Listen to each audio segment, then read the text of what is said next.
Yan, nabuhusan na natin ng pundasyon yung kagahapon. Yung paikot. At yan, nakapaglaglag na rin kami ng hollow blocks. Magli-layout na tayo ng para sa wall. Baba na tayo. Medyo maputik yung gitna. Kagahapon na hapon, ihinabol natin na mabuhusan. Para dire-diretso tayo ngayong araw. Asinta lang na asinta. Kahit medyo inabot tayo ng hapon, late naman tayo pumasok. Kaya yan. Layout tayo ng asinta. At yung gitna, nilagyan ko ng hollow blocks para tapakan.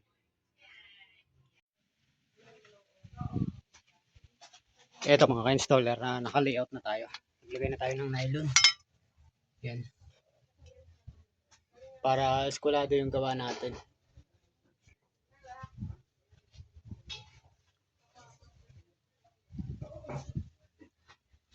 So bali, eskwalahan natin yan.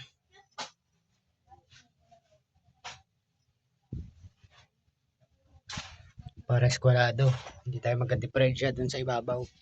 Sa ilalim pa lang ay in-eskwala na natin. At magsisimula na kami maglatag ng hollow blocks.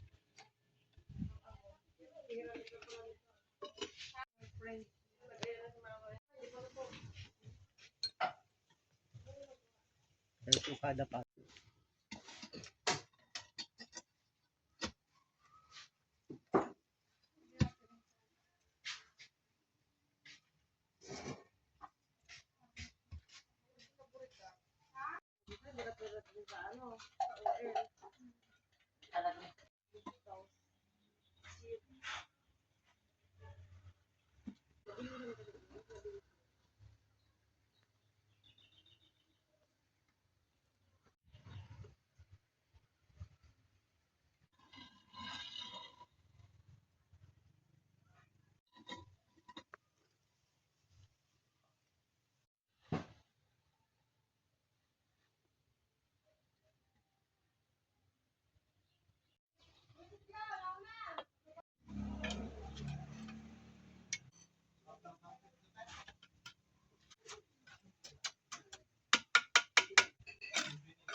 Time check, 4:05 ng hapon at yan, nakatatlong patong na kami.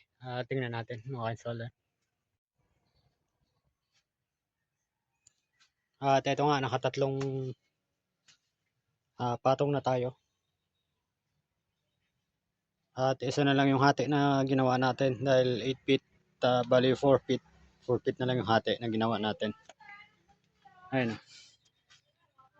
Tatlong patong na.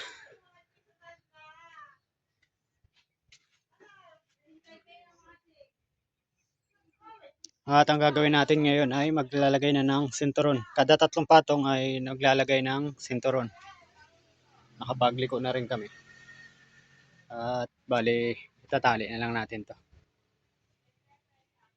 At mag-update ulit tayo mamaya.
At yan mga installer, nakasinturon na tayo.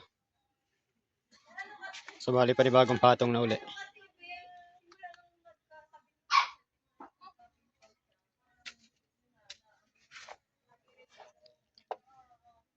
Sa susunod na video ay papakita ko kung paano magkasinta ng walang waterboard. Kasi katulad ng sitwasyon na to, hindi pwede magtayo ng waterboard kung paano ko siya inaasintahan.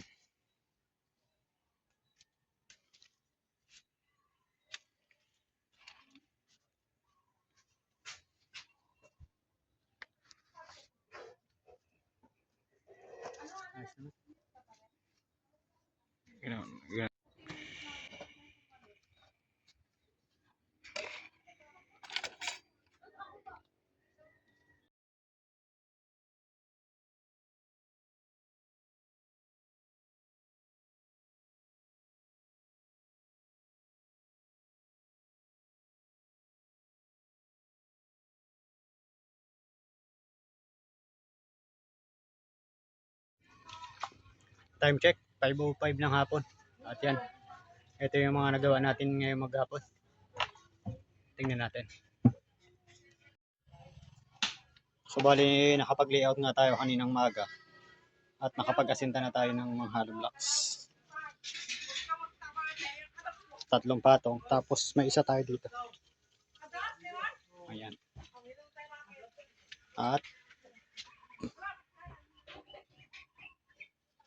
nagsinturon tayo sa ikatlo. Ayan. Yan yung mga nagawa natin ngayong araw. So bukas tuloy-tuloy ulit tayo ng asinta. Iakyat to ng 9 na patong. Meron to yung 4 na patong na ngayon dito sa isang side. At yan. Dito na lang mga ka-installer at maraming salamat sa kita-kita tayo sa susunod ng mga video.